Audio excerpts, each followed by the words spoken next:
مفتی صاحب نے اور ہمارے استاد صاحب نے اتنا بہترین اور پرپر سے کیا ہم تمام کے لیے سوچنے کا مرحلہ ہے۔ سب سے پہلے حضرت نے تعلیم کے اوپر روشنی ڈالی اور پھر آہستہ آہستہ ہمارے درمیان جتنے فسادات ہیں، جتنی برائیاں جنم لے رہی ہیں، ان تمام پر روشنی ڈالی۔ حضرت کی روشنی ڈالنے کے بعد اب میری جسارت کچھ نہیں بنتی کہ میں حضرت کے کلام پر کلام کروں یا آپ کے کلام کے بعد کچھ بات کروں۔ بہرحال وقت بھی ہوا چاہتا ہے، اب میں آپ حضرات کے سامنے جمعیت علماء ہند شہر لونی کے تعارف کے لیے مختصر طور پر حضرت مولانا قاری فیض الدین عاری صاحب جو ہمارے یہاں جمعیت علماء ہند شہر لونی کے جنرل سیکریٹری ہوتے ہیں، وہ آپ کے سامنے آئیں گے اور مختصر سے وقت میں آپ حضرات کے سامنے جمعیت علماء ہند کی کیا کارکردگی ہے وہ آپ کے سامنے پیش کریں گے۔ آپ تمام حضرات سے درخواست کی جاتی ہے کہ آپ خاموشی کے ساتھ جس طرح یہ آپ نے ماحول بنایا ہے، اسی ماحول میں حضرت قاری صاحب کو بھی تھوڑی دیر کے لیے سنیں اور پھر انشاءاللہ دعا ہوگی اور پھر آپ کی زحمتیں تمام ہو جائیں گی۔ حضرت قاری صاحب۔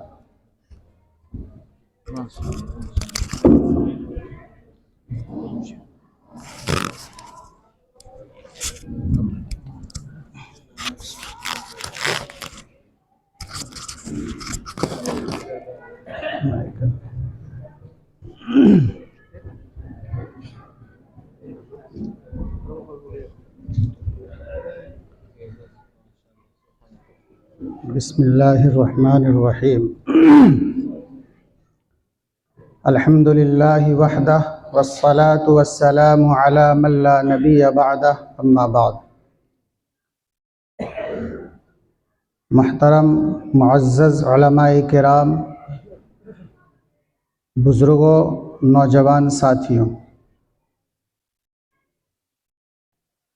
یہ اصلاح معاشرے کا پروگرام مسلسل جمعیت علماء شہر لونی کی طرف سے چل رہا ہے، اور آج کا یہ پروگرام 12واں پروگرام جو اختتام کو عنقریب انشاءاللہ پہنچے گا۔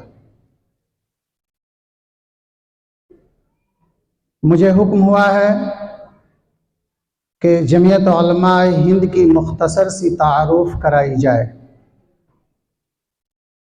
آپ حضرات ابھی حضرت مولانا مفتی عبداللہ صاحب سے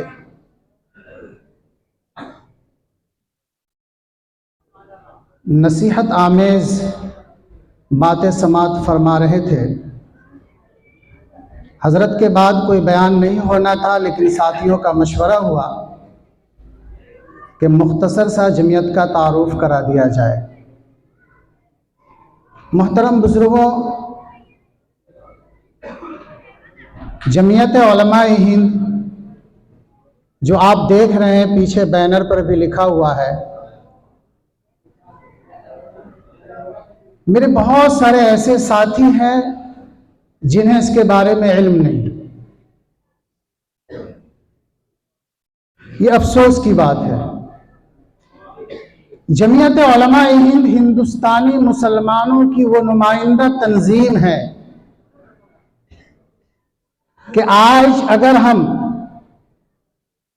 اس چاند مسجد کے اندر سر پر ٹوپی اور کرتا پیجامہ پہن کر ایک اصلاح معاشرہ کے پروگرام میں بیٹھے ہوئے ہیں، تو میں سمجھتا ہوں کہ یہ جمعیت علماء ہند کی دین ہے۔ اس ملک کی آزادی میں جمعیت علماء ہند کا ایک بڑا کردار رہا ہے، اور پھر آزادی کے بعد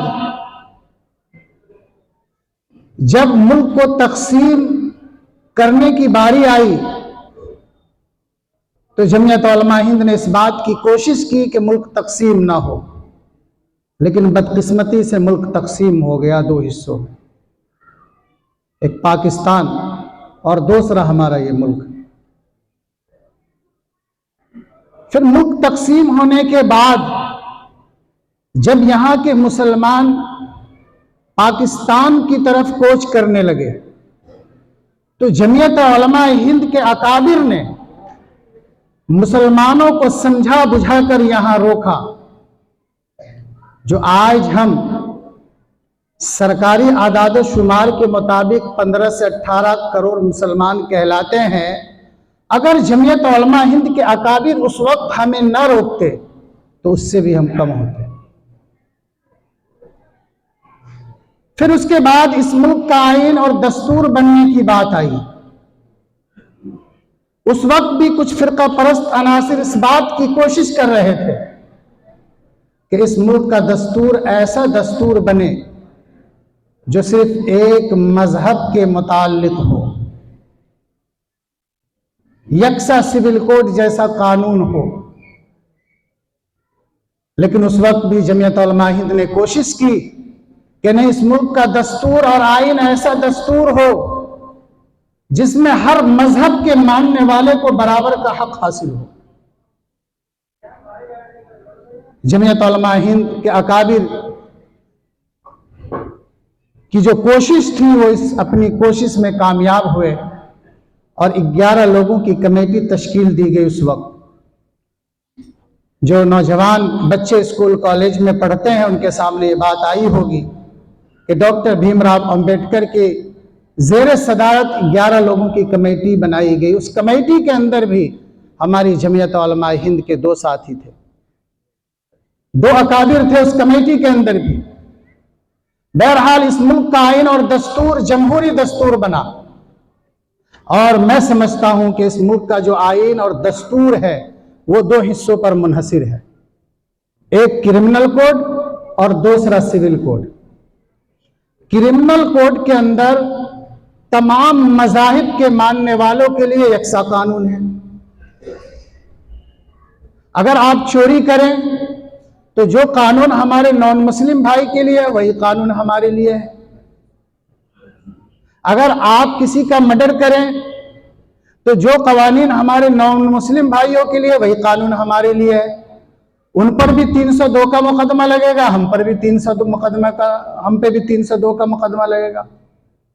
لیکن جو سول کوڈ ہے اس سول کوڈ کے اندر 25% ہمیں مذہبی آزادی دی گئی ہے کہ ہر مذہب کا ماننے والا جو اس کی شریعت ہے اس شریعت کے مطابق اپنی زندگی کو گزار سکتا ہے. نماز روزے کی پابندی اپنی شریعت کے مطابق کر سکتا ہے، شادی بیاہ اپنے شریعت کے مطابق کر سکتا ہے، جس کو ہم اور آپ کہتے ہیں مسلم پرسنل لا. عیسائی لوگ کہتے ہیں عیسائی پرسنل لا، سکھ لوگ کہتے ہیں سکھ پرسنل لا. بہرحال پھر اس ملک کا آئین اور دستور جو جمہوری دستور بنا، اس کے بعد یکے بعد دیگر حکومتیں آئی. کانگریس کی حکومت، بی جے پی کی حکومت، بیچ میں کچھ دنوں کے لیے دوسری پارٹیوں کی بھی حکومت رہی.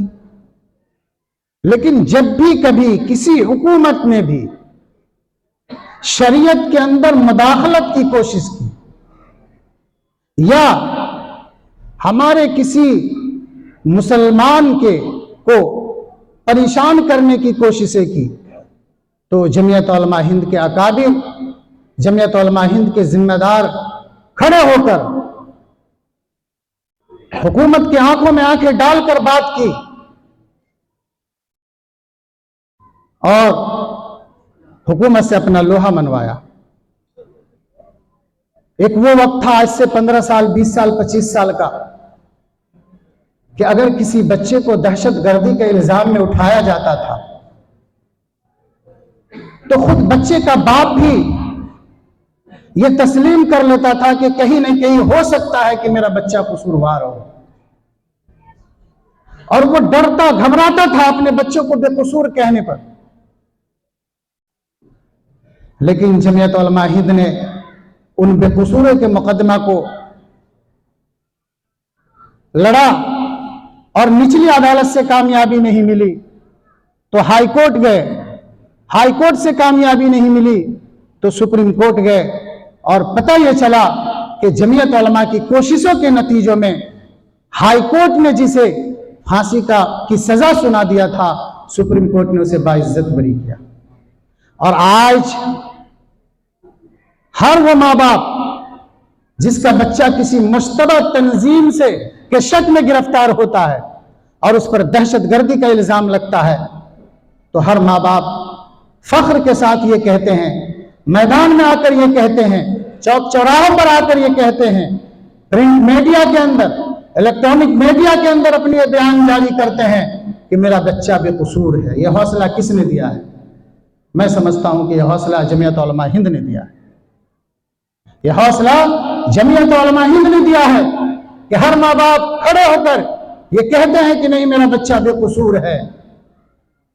بے شمار ہزاروں بے قصوروں کے مقدمہ آج بھی جمعیت علماء ہائی کورٹ میں، ڈسٹرکٹ کورٹ میں، ہائی کورٹ میں، سپریم کورٹ میں لڑ رہی ہے۔ ہزاروں وکلا جمعیت علماء ہند کے پاس موجود ہیں۔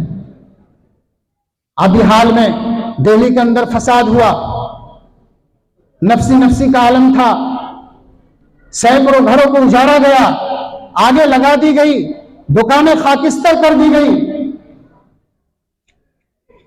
آپ نے دیکھا ہوگا ایک ٹائر مارکیٹ گوگل پوری کے پاس، یہ ساری کی ساری جمعیت علماء ہند نے بنوا کر دی۔ جہاں کہیں بھی مسلمانوں پر کسی بھی طرح کی آفتیں آتی ہے، خواہ وہ آسمانی آفت ہو یا حکومت کی طرف سے ہو یا کسی فرقہ پرست کی طرف سے ہو، جمعیت علماء ہند شانہ بشانہ کھڑی ہوتی ہے اور اس کی مدد کرتی ہے۔ اس لیے میرے پیارے بھائیوں، وقت کی قلت ہے، ضرورت اس بات کی ہے کہ جمعیت علماء ہند کو پہچانیے، سمجھیے، اس سے جڑیے، اور اس وقت جو ملک کے حالات ہیں ان حالات سے ہم سب اچھی طرح واقف ہیں کہ ہمارا ملک کس جانب جا رہا ہے، ہمیں کس چیز کی ضرورت ہے۔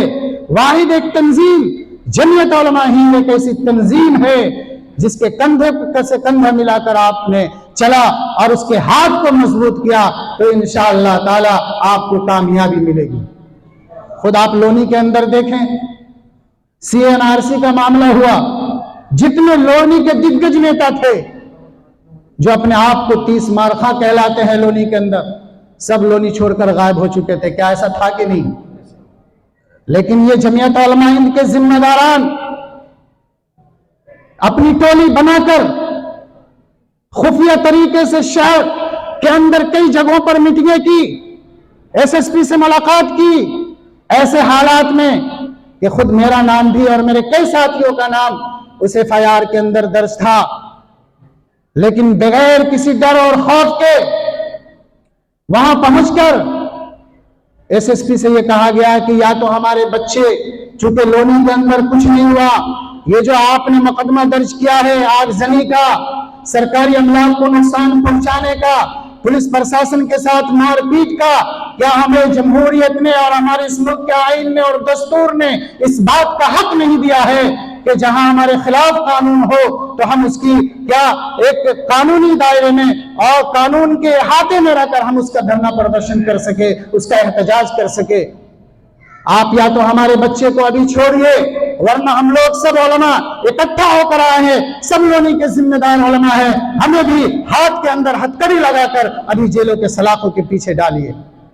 الحمدللہ علماء حضرات اور جمعیت کے ساتھیوں کی زبان سے یہ نکلی ہوئی بات ان کے ذہن کے اندر آئی، اور اسی وقت لونی کے سی او کو، ایس ڈی ایم کو فون کیا گیا اور کہا گیا کہ جو اس وقت تھانے میں موجود ہے اسے فوری طور پر چھوڑا جائے۔ ہم لوگ وہاں سے لونی واپس نہ آئے، پتہ چلا کہ الحمدللہ ان تمام جو 30-32 لڑکے اس وقت تھانے میں موجود تھے جن پر مقدمہ درج کرنے کی اور جیل بھیجنے کی تیاری تھی، اس وقت چھوڑ دیا گیا۔ اس کے بعد جو لڑکے آپ کے اس علاقے کے بھی بہت سارے لڑکے تھے جن کو پہلے جیل بھیجا جا چکا تھا، اس کا مقدمہ جمعیت علماء ہند نے لڑا، اور جمعیت علماء ہند کی کوششوں سے پورے اتر پردیش کے اندر سب سے پہلی ضمانت ہمارے اس لونی شہر کی ہے۔ غازی آباد کے اندر بھی بے شمار جگہوں پر ہر شہر کے اندر ایف آئی آر درج ہوا، لیکن سب سے پہلی ضمانت ہمارے شہر کی ہے۔ اور آج بھی یہ پتہ چلا ہے کہ پھر سے دوبارہ سے وہ جو بند ہو چکا تھا 2 سال پہلے باہر آ رہا ہے اور اس کی چارج شیٹ داخل کر دی گئی ہے۔ اس کے لیے بھی جمعیت علماء ہند فکر مند ہے، اور انشاءاللہ عنقریب یہ مشورہ بن رہا ہے کہ اس کے لیے ہائی کورٹ جائیں گے۔ اس کے علاوہ بے شمار لاک ڈاؤن کے اندر کس طرح سے نفسی کا عالم تھا، پورے 55 وارڈ میں 55 لاکھ روپے کا راشن تقسیم کیا گیا۔ آپ کے اس حلقے کے صدر قاری عبدالجبار صاحب سیکریٹری مفتی تقی صاحب موجود ہے. ان کے حلقوں کے اندر بھی گاڑیاں بھر بھر کر راشن لایا گیا اور تقسیم کیا گیا. اور بے شمار ایسے مقدمہ ہے جو جمعیت علماء شہر لونی اس وقت لڑ رہی ہے. 2 نمبر پہ ایک روی دھوبی نام کا لڑکا ایک مسلم نوجوانوں پر تمنچا نکالا اور کہا ملے تمہیں کاٹ دیں گے، اور بہت ساری ابسط باتیں اس نوجوان سے اس روی دھوبی نے کہا. ہم نے اس کے خلاف تحریر دی، مقدمہ درج کرایا. ابھی وہ جیل سے رہا ہو کر آیا اور اپنے پرشاسن نے کہا کہ اب تو جیل بھی بھیج دیا، آپ فیصلہ کر لیجیے. پولیس والوں نے حضرت عائشہ صدیقہ رضی اللہ تعالیٰ عنہ کے شان میں گستاخی کی، اس کے خلاف تحریر دے کر مقدمہ درج کرایا. وہ پولیس والا بھی روتا اور گر گراتا پھر رہا ہے کہ ہم معافی چاہتے ہیں. ہمارے جمعیت کے جو اس وقت ذمہ دار موجود ہیں انہوں نے کہا کہ نہیں، آپ نے ہماری عائشہ صدیقہ، ہماری ماں عائشہ صدیقہ رضی اللہ تعالیٰ عنہ کی شان میں گستاخی کی ہے، ہم کیسے معاف کر سکتے ہیں. ہمارے اس شہر کا ودھایک، ان کی بھی بہت بدزبانی ہوئی اور طرح طرح کی باتیں سامنے آتی رہی. اس کے خلاف بھی جمعیت علماء ہند اپنی پوری حوصلہ اور ہمت کے ساتھ تحریر دیتی رہی، اور ان کے بہت سارے ایسے پروگرام جس کا وہ اعلان خود کر چکے تھے اس کو جمعیت علماء ہند نے رکوایا. اب اس بات کی ضرورت ہے کہ آپ جمعیت علماء ہند کو مضبوط کریں، جمعیت علماء ہند سے جڑے اور جمعیت علماء ہند کی آواز پر آپ لبیک کہتے ہوئے جمعیت علماء ہند جس کام کو آپ کو بتلائے اس کام کو آپ کریں گے نا انشاءاللہ. اب اس وقت ہمارا پورے شہر کے اندر بلکہ پورے ہندوستان کے اندر حضرت مولانا سید ارشد مدنی صاحب قومی صدر جمعیت علماء ہند کا یہ اعلان ہوا کہ اس وقت جو ملک کے حالات ہیں اور جو ہمارے معاشرے کے اندر بگاڑ پیدا ہو رہا ہے، اس بگاڑ کے سد باب کے لیے ہم اس بات کی کوشش کریں کہ جگہ جگہ اصلاح معاشرہ کمیٹیاں تشکیل دی جائے، اصلاح معاشرہ کے پروگرام کیے جائیں. اسی فکر کو لے کر پورے شہر کے اندر یہ پروگرام کا سلسلہ چل رہا ہے، اور آج آپ کی اس مسجد میں 12واں پروگرام ہے.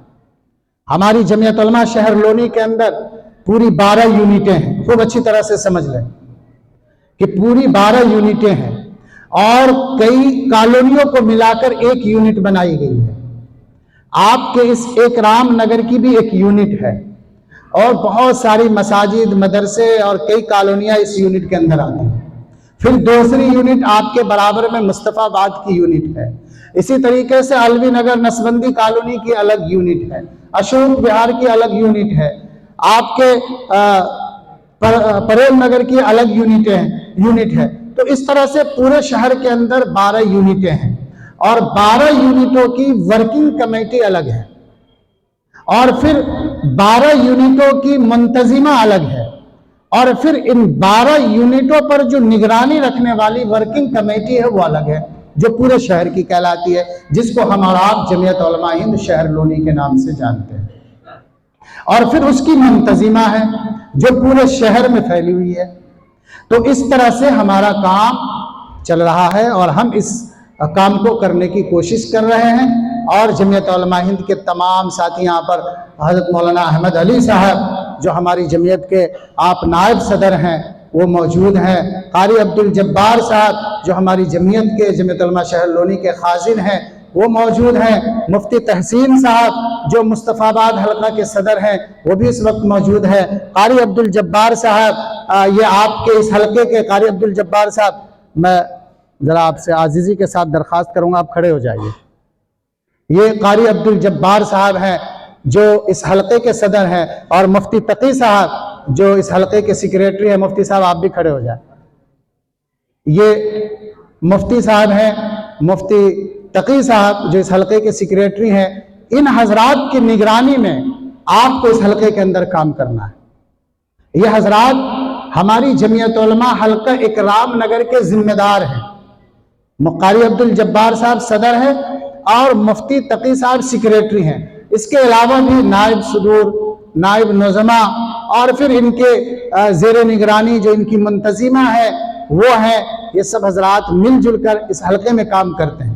میں سمجھتا ہوں کہ آپ کا جو یہ حلقہ ہے ادھر 1-1.5 سال 2 سال سے کچھ کمزور پڑا ہے، اور اس کی وجہ کیا رہی یہ مجھے سمجھ میں نہیں آ رہی ہے بات۔ اس لیے قاری عبدالجبار صاحب سے مل کر، قاری عبدالجبار صاحب، مفتی تقی صاحب اور ان کے جو رفقا ہیں، جو ہماری اس حلقے کی کمیٹی ہے، یہ آپ کو آواز دے تو ان کی آواز پر لبیک کہے، آپ انہیں مضبوط کریں گے، پھر یہ ہمیں مضبوط کریں گے، پھر ہم آپ کے لیے میدان میں آئیں گے۔ یہ سلسلہ در سلسلہ کام ہوتا ہے تو پھر اس میں کامیابی ملتی ہے، تو کریں گے نا انشاءاللہ۔ اب بتائیے جمعیت علماء ہند کو سب پہچانے کی نہیں پہچانے؟ پہچان لیا۔ اب جمعیت علماء ہند سے کون کون ساتھی جڑنا چاہتے ہیں؟ ہاتھ اٹھا کے بتائیے۔ سب لوگ ہیں؟ قاری عبدالجبار صاحب اور مفتی تقی صاحب آپ کو آواز دیں گے تو ان کی آواز پر آپ لبیک کہیں گے کہ نہیں کہیں گے؟ کہیں گے نا انشاءاللہ۔ ابھی ایک واقعہ، ابھی حال کا واقعہ سنا رہا ہوں، دیکھیے جمعیت کیا کیا کام کر رہی ہے۔ ابھی پوجا کالونی کے اطراف میں، مولانا عامر صاحب کیا نام ہے اس نہیں کالونی کا کیا نام ہے؟ رام پارک میں ایک ستارہ مسجد ہے، اس کی تعمیر کا کام شروع ہوا۔ ہر جگہ سرپسند کچھ رہتے ہیں، تو ہمارے کچھ گجر بھائی بنا کے کام رکوا دیا، کہا یہ تو مندر کی جگہ ہے۔ میں تھا، میرے ساتھی، ہمارے چند ساتھی تھے، لونی سے الگ کسی دوسری جگہ پر ہم لوگ کسی سفر میں تھے۔ پتہ چلا کہ بھائی وہاں تعمیری کام چل رہا ہے، اور کچھ نوجوان اور عورتیں اکٹھے ہو کر کام رکوا دی اور یہ کہا کہ یہ مندر کی جگہ ہے اور باضابطہ مورتی رکھنے کی پلاننگ ہے۔ ہم نے اسے کہا بھائی تھانے میں تحریر دو، باقی ہم سمجھ لیں گے۔ وہ اتنے ڈرے ہوئے تھے، چونکہ مسلمانوں کا بہت کم گھر ہے وہاں پر، بہت زیادہ ڈرے ہوئے تھے۔ ہمارے اس حلقے کے جو سیکریٹری ہے مولانا عامر صاحب، میں نے ان سے کہا آپ جائیے اور سروے کر کے آئیے کہ حقیقت کیا ہے، وہ ہمیں بھی تو پتہ چلے۔ مولانا گئے، سروے کر کے آئے، پتہ چلا کہ نہیں، حقیقت یہی ہے کہ وہاں پر کچھ لوگ اکٹھا ہو کر مسجدوں میں مورتی رکھنا چاہ رہے ہیں۔ بہرحال وہ اتنے ڈرے ہوئے تھے کہ انہوں نے تحریر نہیں دی۔ ہم نے فوراً SSP صاحب سے بات کی، میں نے کہا وہ کون لوگ ہیں جو لونی کے اچھے ماحول کو خراب کرنے کی کوشش کر رہے ہیں؟ وہ کون لوگ ہیں؟ اگر ان لوگوں کو جیل کے سلاخوں کے پیچھے نہیں ڈالا گیا تو لونی کا ماحول خراب ہو جائے گا۔ ہم امن کا پیغام دے رہے ہیں، بھائی چارگی کا پیغام دے رہے ہیں، ہم اکٹھا کرنے میں لگے ہوئے ہیں، لونی کی فضا کو اچھا کرنے میں لگے ہوئے ہیں۔ یہ کون لوگ ہیں جو اس اچھے فضا کو خراب کر رہے ہیں؟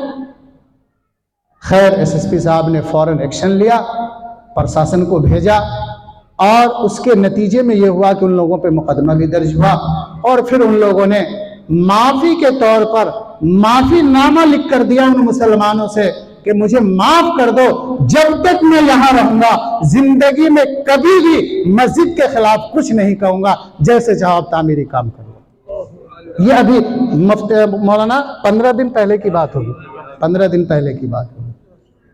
ابھی آپ جانتے ہوں گے جبار گارڈن ایک کالونی ہے، ایک ہمارے گجر بھائی سے کسی مسلمان کی کہا سنی ہوئی، 10 منٹ کے بعد اسے ہارٹ اٹیک آ گیا ہمارے گجر بھائی کو۔ پرشاسن نے 302 کا مقدمہ لگا دیا اس پر، پورے علاقے میں خوف و ہراس کا ماحول، پورا جبار گارڈن خالی کر کے لوگ دوسری جگہ چلے گئے۔ اتفاق سے اس وقت میں ممبئی میں تھا، پتہ چلا 23 نومبر کی میری واپسی کی ٹکٹ تھی، لیکن 22 کو ہی واپس آنا پڑا، 21 کو اس ٹکٹ کو چھوڑ کر، اور پھر آ کر یہاں SSP سے CO سے ہمارے ساتھ بہت سارے جمعیت کی ہماری پوری ٹیم تھی، ملاقات کی، اور اس کے نتیجے میں یہ ہوا کہ آج تک اسے 302 کا مقدمہ ہونے کے بعد بھی گرفتاری نہیں ہونے دی۔ اور پھر الحمدللہ 2 دن پہلے آپسی سمجھوتے سے ہندو مسلم دونوں کو اکٹھا کر کے بیٹھا کر کے آپسی سمجھوتا ہو گیا اور ایفیڈیوٹ بن گیا ہے، کل پرسوں انشاءاللہ کورٹ میں داخل ہو جائے گا، لگ جائے گا، وہ بھی ختم ہو جائے گا۔ تو یہ کوشش ہے۔ سرلا بہار کے اندر آذان رکوا دی گئی، اور پولیس والوں نے مسجد جا کر کہا کہ آپ آذان نہیں دے سکتے مائک میں۔ ہمیں پتہ چلا، پھر ہم نے سمپرک کیا، ہماری جمعیت علماء کی پوری ٹیم نے سمپرک کی اور کہا بھائی یہ کیا بات ہے، کہاں کا آرڈر ہے، یہ کہاں کا قانون ہے؟ کیا آپ اس طرح سے منع کروا رہے ہیں؟ 10 منٹ بعد مغرب کی اذان کو منع کیا پولیس والوں نے، عصر کے بعد منع کیا، اور لوگوں نے اذان بھی نہیں دی مغرب کی، اور عشاء کی اذان سے پہلے جا کے پولیس والے مسجد کہہ رہے ہیں سرلا بہار میں کہ مائک سے اذان دے لو، مائک سے اذان دے لو۔ مجھے کہا ایس پی آر صاحب نے کہ آپ ہی اعلان کر دیجئے اور مسجد میں اذان ہو جائے گی عشاء کی۔ میں نے کہا نہیں، آپ خود پرشاسن کے لوگوں کو بھیجیں۔ تو جمعیت علماء ہند کی یہ کارکردگی ہے، یہ کوشش ہے، سمجھیے۔ اب یہ اکابر ایسے ہیں جو پوسٹر نہیں لگاتے، بینر نہیں لگاتے، جو تھوڑا بہت دے کر کے ویڈیو بنوا کر کے اور جگہ جگہ اس کو پھیلاتے ہیں، وہ ہمارے اکابروں کا نہ طریقہ رہا ہے نہ۔ مختصر سا صرف اگر ہم سوشل میڈیا پر یا اخباروں میں ڈالتے ہیں یا بھی بتلا رہے ہیں، اس کی وجہ صرف اور صرف یہ ہے کہ آپ جمعیت سے جڑیں، جمعیت کو مضبوط کریں، اور آپ کو پتہ یہ چلے کہ ہمارے پیچھے بھی کوئی ایسی تنظیم ہے جو ہمارا ساتھ دینے کو ہر وقت تیار ہے اور ہر وقت ہمارا ساتھ دے گی۔ بتانے کا مقصد یہ ہے، اور دوسرا مقصد یہ ہے کہ آپ کے اندر بھی حوصلہ پیدا ہو اور آپ بھی ان کاموں میں بڑھ چڑھ کر حصہ لیں۔ اور ایک بات اور سمجھ لیں کہ جو اس وقت ماحول چل رہا ہے، بالکل گھبرانے کی ضرورت نہیں ہے، بالکل بھی گھبرانے کی ضرورت نہیں ہے۔ میں سمجھتا ہوں کہ یہ جو ساری چیزیں ہیں انشاءاللہ تعالی جو ہو رہا ہے، یہ جو مظلوم ہم ہیں، ہمیں پریشان کیا جا رہا ہے، ستایا جا رہا ہے، انشاءاللہ ایک نہ ایک دن انقلاب آئے گا۔ ہمارے کان کے کن پٹی پر بھی بندوق ہو، توپ کے دہانے کے نیچے بھی ہو، تو تھوڑی دیر کے لیے ہم اور آپ یہ نہ سمجھیں کہ حالات نہیں بدلیں گے۔ انشاءاللہ ضرور بالضرور حالات بدلیں گے، بدلیں گے حالات ضرور بدلیں گے۔ یہ تو ایمان کی کمزوری ہے، ایمان کی کمزوری ہے کہ ہم یہ سمجھیں کہ مودی جی آ گئے، یوگی جی آ گئے، یہ ہو گیا وہ ہو گیا۔ اپنے ایمان کو مضبوط کیجئے، اپنے اندر اتحاد پیدا کیجئے، اور جو ہماری جماعتیں ہیں، مسلم پرسنل لاء بورڈ ہے، جمعیت علماء ہند ہے، اور اس طرح کی جو بھی تنظیمیں اس سے جڑ کر کام کیجئے، ان کا ساتھ دیجئے، انشاءاللہ کامیابی ملے گی۔ بس 1-2 منٹ کی بات کر کے پھر میں اپنی بات کا ختم کروں گا۔ میں سمجھتا ہوں کہ ہمارے اکابروں نے ہمیں اس ملک کے اندر 4 بہت اچھے طریقے دیے، جس سے ہم جس کام کو یا جس تنظیم جو 4 ہمیں راستے بتلائے اور طریقے دیے، اس طریقے کو ہم نے اپنا لیا تو انشاءاللہ تعالی ہمیں کامیابی ملے گی۔ پہلا، مدارس اسلامیہ، اپنے بچوں کو مدرسہ میں بھیجیں۔ ٹھیک ہے ہمارا بچہ اسکول کالج میں پڑھ رہا ہے، پڑھنے دیں، لیکن کم سے کم مدرسوں کے اندر بھی دینی تعلیمات کے لیے اسے بھیجیں، اور اس وقت تک بھیجیں جب تک انہیں حلال اور حرام کی تمیز نہ ہو جائے۔ اکثر کیا ہوتا ہے ہمارے معاشرے میں، بچوں نے قرآن کریم ناظرہ پورا کر لیا اور یہ سوچتے اب دینی تعلیم مکمل ہو گئی۔ تو نمبر 1 مدارس اسلامیہ، نمبر 2 وہ خانقاہی نظام جو ہمارے اکابروں نے، بزرگوں کے طریقہ ہے جو ہمارے اکابروں نے خانقاہی نظام بنایا ہے، یہ 2 ہو گئے۔ تیسرا وہ نظام جو تبلیغی جماعت کا نظام ہے کہ 3 دن 40 دن 4 مہینہ سال اس تبلیغی جماعت میں جا کر اپنے دین کو سیکھنے کی کوشش کرتے ہیں۔ اور چوتھا جو تنظیمیں ہیں، جمعیت علماء ہند، مسلم پرسنل لاء بورڈ، میں سمجھتا ہوں اگر ان 4 کو لے کر ہم چلیں اور چاروں کے طریقہ کار کو اختیار کریں تو انشاءاللہ تعالی ہمیں ضرور کامیابی ملے گی۔ اللہ تبارک و تعالی سننے اور سمجھنے سے کہیں زیادہ ہم سب لوگوں کو عمل کی توفیق عطا فرمائے۔ آمین ثم آمین، وآخر دعوانا الحمد